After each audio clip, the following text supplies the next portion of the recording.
Hello, good afternoon, everyone. Those watching this edition of Law Chat, June 2022, brought to you again in conjunction with Moore Markhams Accountants and Business Advisors, specialising in offering financial services to the legal profession. It's my great pleasure to introduce our guest this month, which is Alistair Marshall. Alistair joins us from his home in Sydney. Alistair is a business development specialist and a keynote speaker and director of PS Business Development. He has over 30 years' experience of helping people in the professional services sector and business development. His fast and proven strategies and solutions have helped over 150 professional service firms, helping them to attract on a consistent basis better business and new clients. I'm delighted that Alistair can join us today to talk about how business development coaching can assist with staff retention. Alistair, good morning, or good afternoon, I should just say now. Just good afternoon here in Sydney. How are you doing? I'm very well, thank you. Terrific, nice. Thanks for joining us this afternoon. So, business development and the nexus with staff retention. Where do we begin? Well, it would appear that in the good old days, when I would ask a managing partner or a senior person in a law firm the biggest challenge they had, they would often cite the ability to get in front of potential new clients or referrers. But we have been gazumped. And the answer I receive back now is the attraction and retention of quality staff and people. But the two things have an interlink, and there are a host of opportunities that come out of the business development strategy space that help with the attraction and the retention and the education and motivation of people on an ongoing basis. And those firms who take time and effort to do some of the basics can demonstrate a much better track record in lowering their loss rates, if you like, of losing good quality people. And I'm sure everyone who signed up today has signed up because they have gone through a painful exercise where they have unfortunately lost some key members of their team. Indeed. But quick question for you. Has the events of the last 2 years impacted or maybe rearranged the priorities that you referred to? Well, can I start with some statistics? Don't know Please. if this will make me popular, but there are statistics available. So certainly here in Australia, New Zealand, the statistics that I got was that whilst law has been quite good through as an industry sector, as a result of COVID, it's done better than many other industry sectors. But having said that, 26% of law firms are anticipated to show a decrease in turnover as at the end of the financial year here. So whilst many are doing well, there's still a large number of firms not doing well. And even of the firms doing well, the statistics said that 40% had not had any price increases during the last 2 years since COVID. So there are still some opportunities left on the table there, and not everybody's doing great. The other interesting statistic that came out of the research was the percentage that firms reinvest around marketing and training. And so law firms, according to this, 1.9% of turnover is reinvested in marketing and marketing people, but only 0.4% in training. So there's some opportunities there. Now, I know you have a much more vigorous interest in all things HR than I do, but I thought that was an interesting statistic. And then there was also some work done around when people do exit interviews and when they leave, what do they give as the reasons why they leave? 76% left because of the relationship with a direct manager or felt that the leadership and management of the firm wasn't of quality. 48% left because they thought the work was unfulfilling. So they weren't doing interesting work or they weren't doing it for interesting clients. 41% cited culture as being the issue, and that's why they left.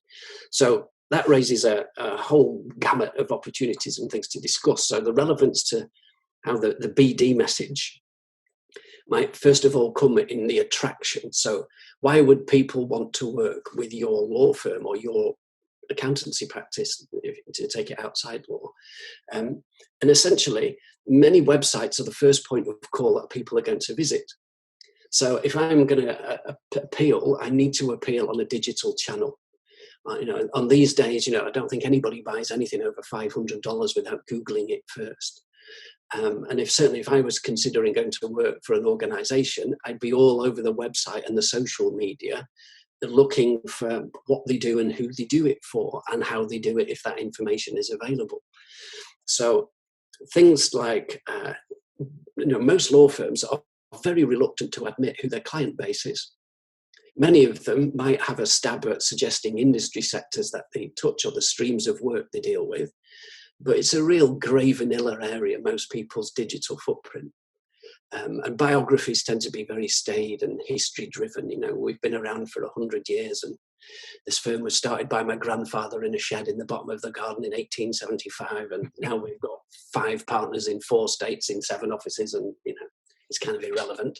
But people are very reluctant to admit who they work for. So I've been in an immigration firm this morning who work for some of the biggest tech firms on earth, but you wouldn't know because they don't put it anywhere.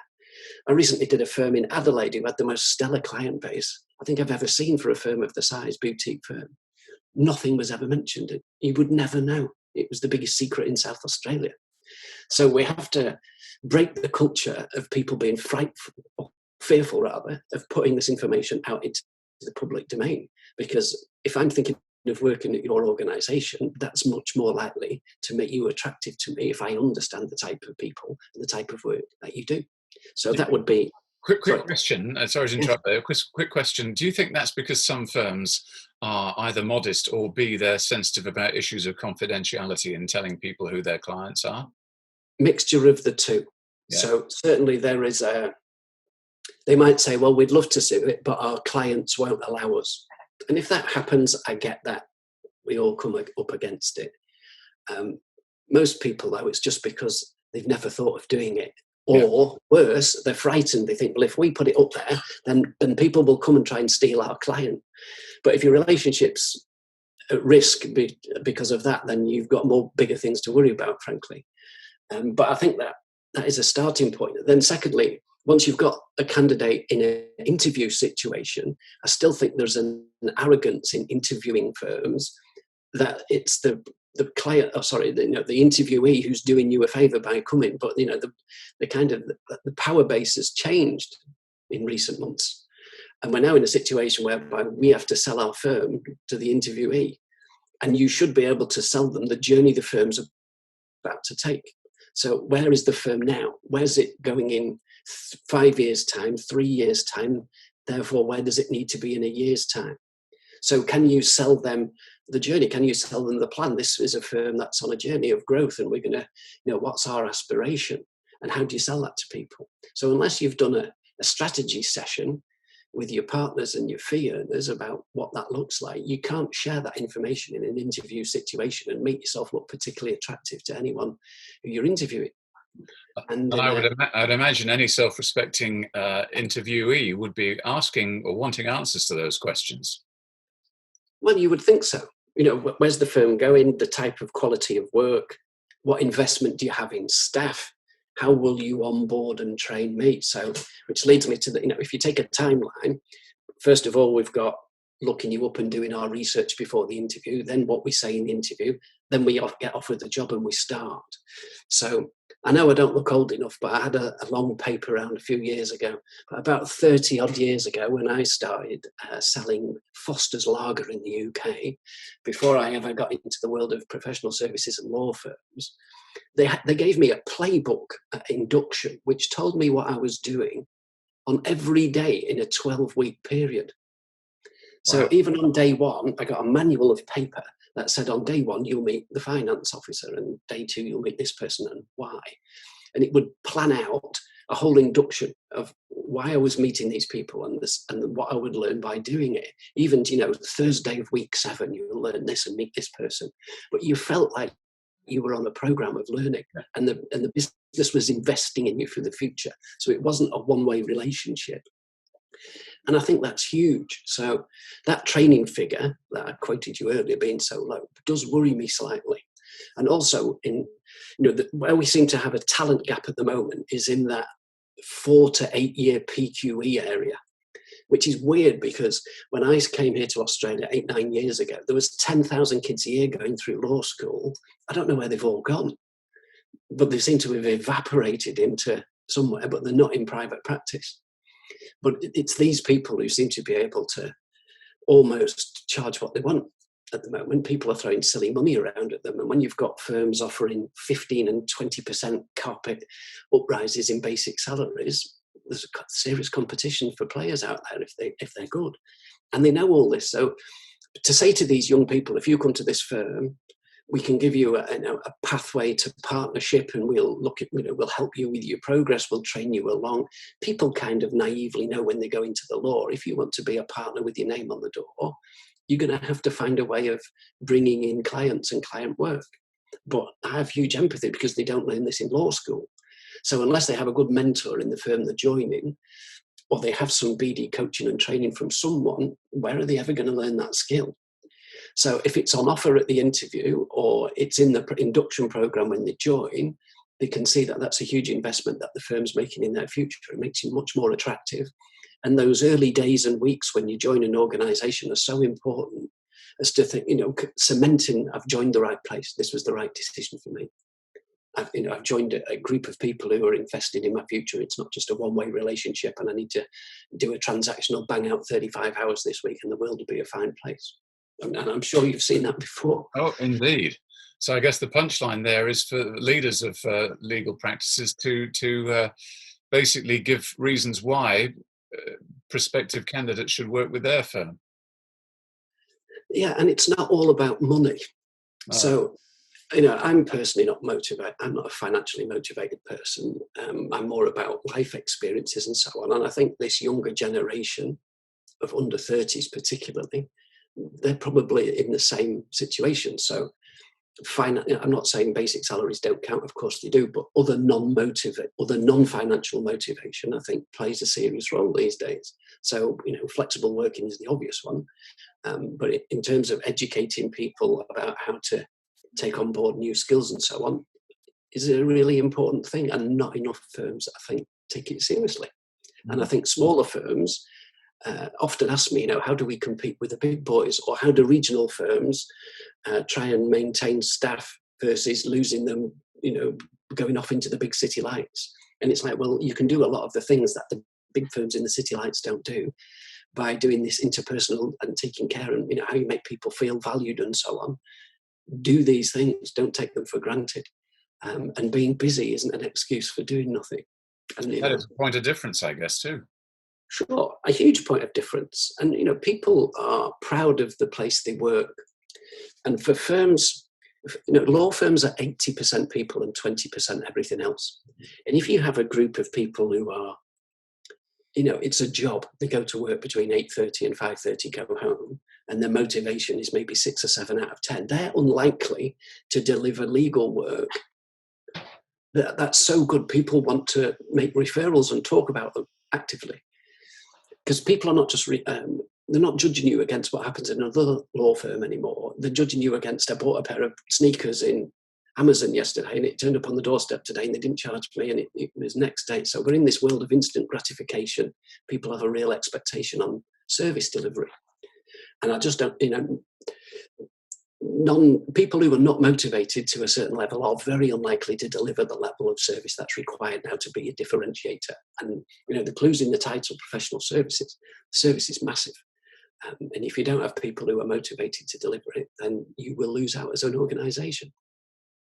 Absolutely. So then the connection then with making sure you've got good people on board who know what they're doing and why they're doing it is obviously critical to then subsequently making sure that the service that's given to clients is of an exemplary standard and that they're motivated to generate new business and new clients for the firm.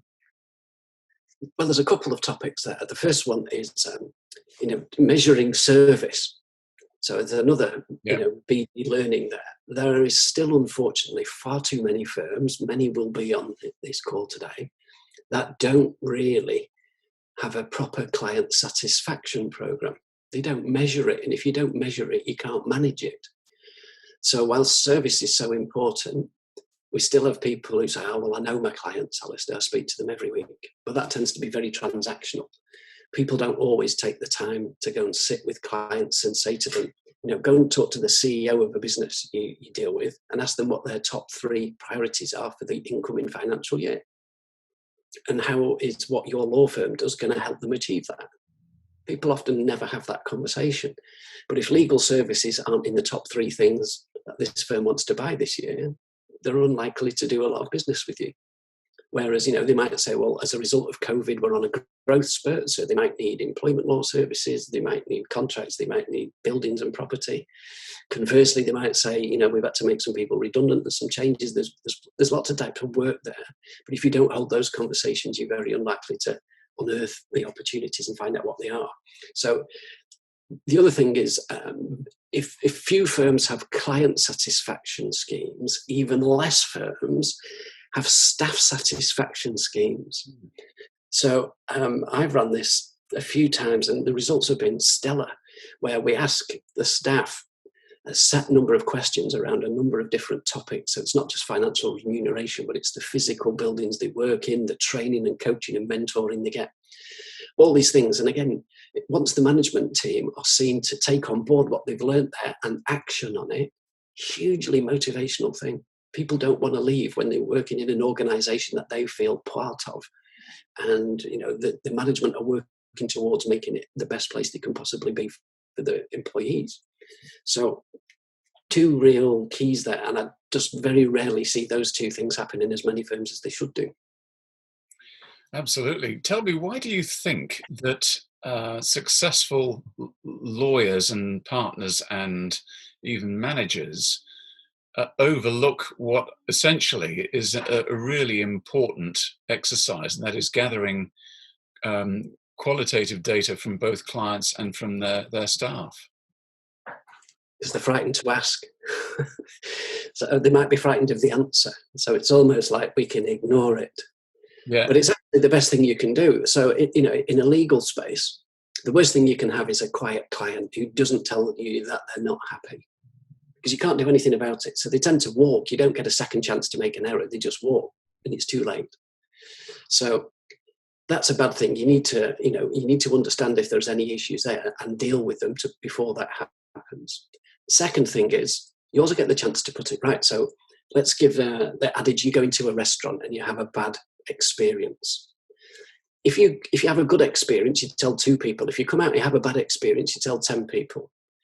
The other thing is it gives the restaurateur an opportunity to make the thing go away. So if he comes away and goes, Simon, I'm really sorry that we delivered you soup and it was cold, or it had somebody's hair in it, but as a result, here's a bottle of the house wine and we're really sorry, right? You can make up for the issue, and the way it's made you feel is you're even more welded on as a brand. I must go back to that restaurant. They dealt with that issue really well, and I'm going to tell everybody how well they dealt with it. So there's opportunities out of negative stories. The other thing is, I think people in law firms are reluctant to share data and information. So employees work much better when they feel part of something bigger than themselves. They're part of a whole or a team. So because we talk about law firms being very siloed, we very rarely share financial or any other information. Now, the first problem is most people only measure billables, so there's a limit as to what information they can share. But I still go to firms where I talk to senior associates and I go, would you ever know whether the firm's had a good month or a bad month or a good quarter or a bad quarter? And they say no. And I say, well, do you know what the firm's goal is for this financial year? No, they've no idea. So that doesn't motivate them to feel like I'm part of the process. I can help this firm as a whole achieve its goal because I do my 10% growth, therefore I help the firm help achieve its 10% growth. So there's not enough data shared, I don't think. People are overly protective of what they share. And I'm not suggesting you have to share salary data or equity partner returns or anything like that, but even just basic top line financials. We're having a good month, a bad month, how many new clients we onboarded, what the goal is for the next financial year and beyond. I think they're simple stories that make people feel part of a team. Yeah, indeed. Alistair, we're just a little bit over halfway, a bit more actually, and we've got a few people tuning in at the moment. If anyone has got a question for Alistair, feel free to use the Q&A button as part of this webcast. But going back to what you were saying, Alistair, I remember years ago, do you remember Sir John Harvey Jones, industrialist back in the 80s? And I remember he wrote... The CBI, I think he was. Hey? Head of the CBI, I think he Yes, was. he was. And I remember he used to have a TV program on the BBC, and he wrote a book, I remember, in the sort of late 80s, I think it was called All Together Now. And in there was a quote I never forgotten. He said, "Good managers insist on the bad news." And I've often recounted that quote to various of my clients who say, look, just because you ask, don't think it's going to be bad news. And I don't know what your experience has been. Certainly mine has been when you ask, sometimes it's very pleasantly surprising news that you can get back from your stakeholders, be they the clients or the staff that you're asking. What's been your experience when you've encouraged your clients to go down that road? Well, two things. First of all, on the client side, I remember introducing Net Promoter Score the first time here in Australia, and this was with an employment law practice who'd never done it.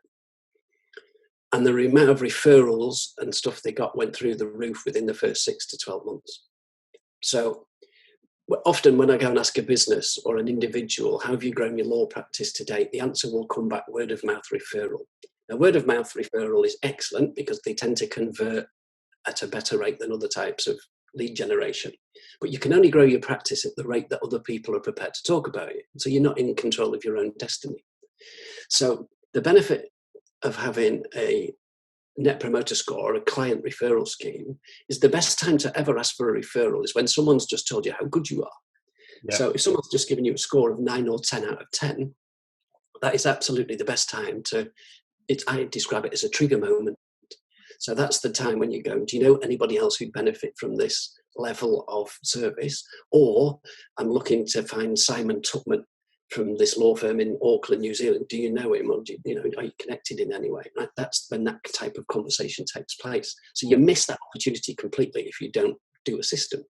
When it comes to the staff situation, now I can't say I've done hundreds of these because I haven't, but I might have done half a dozen projects where we've run this in a law firm, and the reaction from the staff has been excellent. So, because again, once you create a list of the feedback comes in, but then the management team set up subcommittees and so on to deal with certain things. And, all the stumbling blocks or the reason why staff haven't been engaged, you take them all away. The old adage, I'm probably showing my age here, there used to be a game in the UK called Kerplunk.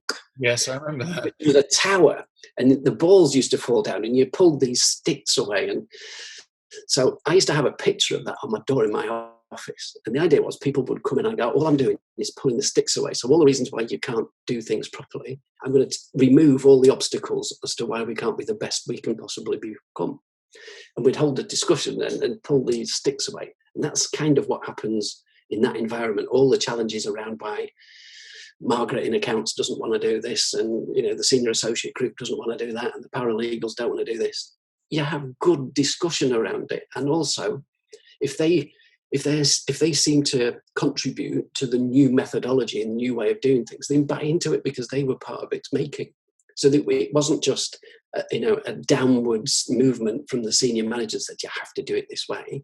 You build it from the bottom up, and they have an opinion. And it's the problem is with senior people is they went to good schools, they passed examinations, they went to university, they got another one, they then went to a law school, they became a partner, they got a glass door with a name on. They kind of they tell me they know of. Now, marketing in its purest sense is delivering what people want, but there's a lot of arrogance in professional services firms. They never ask. So they might say, Alistair, we know what our clients want. And I go, oh, that's very dangerous. When's the last time you asked them? Oh, well, we never asked them, but we just know.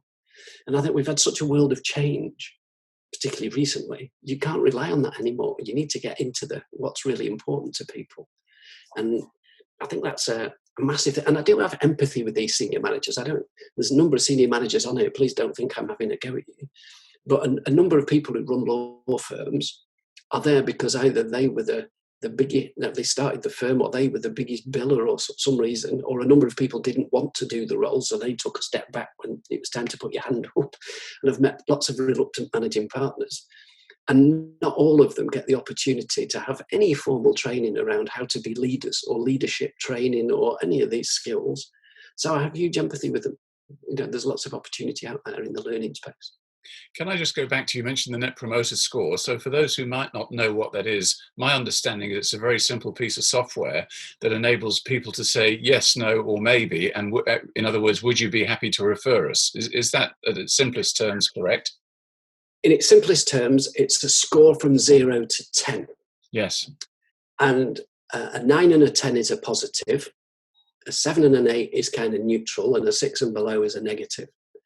And it rates you the number of positives versus the number of negatives. So you don't actually get a percentage score, you get a percentile. So it's often misunderstood.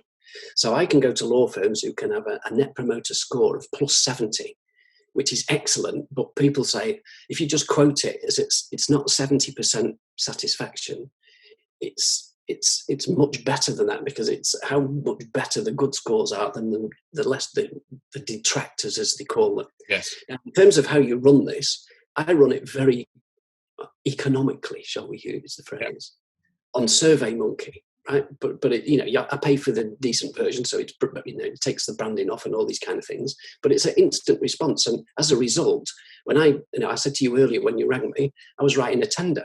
So in that tender, I can correctly and scientifically claim that I have a 94% client satisfaction rate.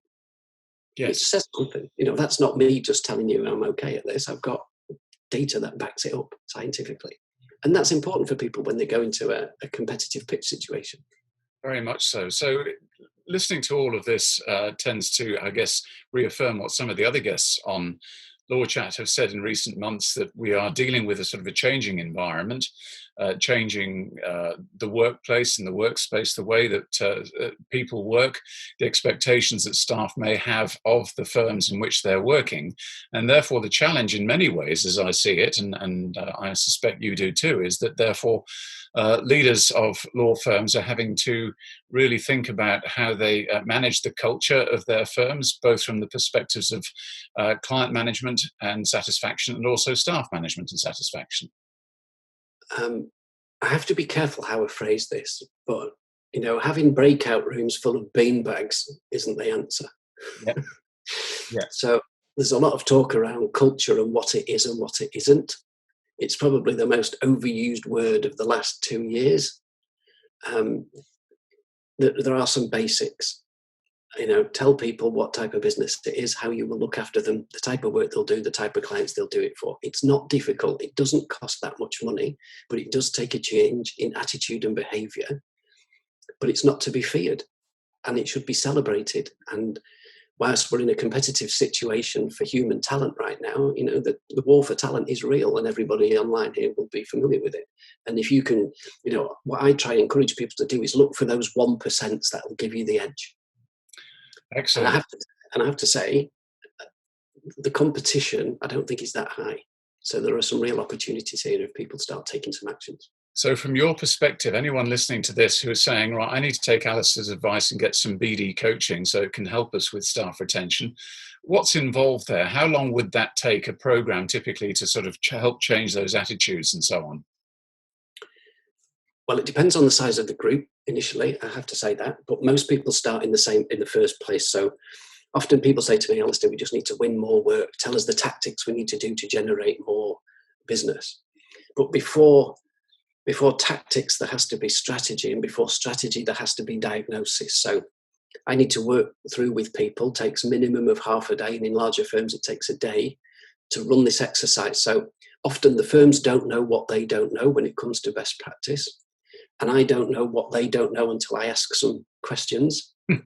So, but we end up, so I have a framework of questions that draws out all the information we need if we're going to break through the glass ceiling. So too many people are over-reliant on doing what they've always done. So there's far too many firms over-reliant on word-of-mouth referrals, AdWords, all these kind of things. And there's so many other ways of dealing in becoming visible and credible to target markets these days, and educating the people within the firm on how to, firms are often over-reliant on 2 or 3 people to generate all the work. And, it should be shared between the team, and even junior people and, support staff all know lots of people who have legal challenges, but they should be educated on how they would sell what the firm does to a stranger. Telling a stranger what the firm does is a hugely important skill and massively underrated. So, in winding up, by the sounds of it, there is potentially a huge opportunity here for firms if only they would grasp it. I believe so. I really do. And I've seen it in the 150 firms I've been to. I guess if you went and asked them and said, well, what happened as a result of the work, you'd probably get three stock answers back. The first one would be we were able to raise our prices because we were seen as experts within our field. Yes. The second one would be we became less reliant on referrals to win work. So we took the power back. The growth was in our own hands. And the third one would be we empowered our staff to turn flat white meetings into billable dollars. Because lots of people can get a meeting, but they've never been taught what to say when they get there. So the conversion rate of coffee meetings is not as good as it could or should be. That's wonderful. They sound like compelling outcomes. Alistair, if people want to get hold of you, what's the website? Professionalservicesbd.com.au, or find me on LinkedIn, big on LinkedIn. Well, that's terrific. Well, just before I go, I'm going to give a little plug to the Future Firm Forum, which is happening here in New Zealand, in Queenstown, on October the 14th, Friday, October the 14th. I mentioned it today because Alistair has been to the forum before, have you not? And as a presenter just a few years ago, and everyone got great value from your contribution. So it's back in Queenstown. You enjoyed your trip over there, did you not? I did. I even brought Mrs. Marshall because it was my anniversary weekend, and but it was a great thing. It's a very relaxed way for lawyers to get all their annual CBD points in one place, doing something very enjoyable and learning a lot at the same time. Yeah, great. Well, we must get you back at some stage, but it won't be this year. But the program has been announced. The website is futurefirmforum.com. For those who fancy a trip to New Zealand, now that the borders are open, do come and join us. And we've got a great day lined up on Friday, October the 14th. But for now, all that remains is for me to thank you, Alistair, for joining us today. And I understand you're off to Europe next week. Safe travels. All the best to you. Enjoy, hopefully, some warm weather over in Europe. And to everyone else who's joined us today, thanks for your time. And we look forward to catching up on Law Chat next month. Take care, everyone. Bye for now. Bye-bye.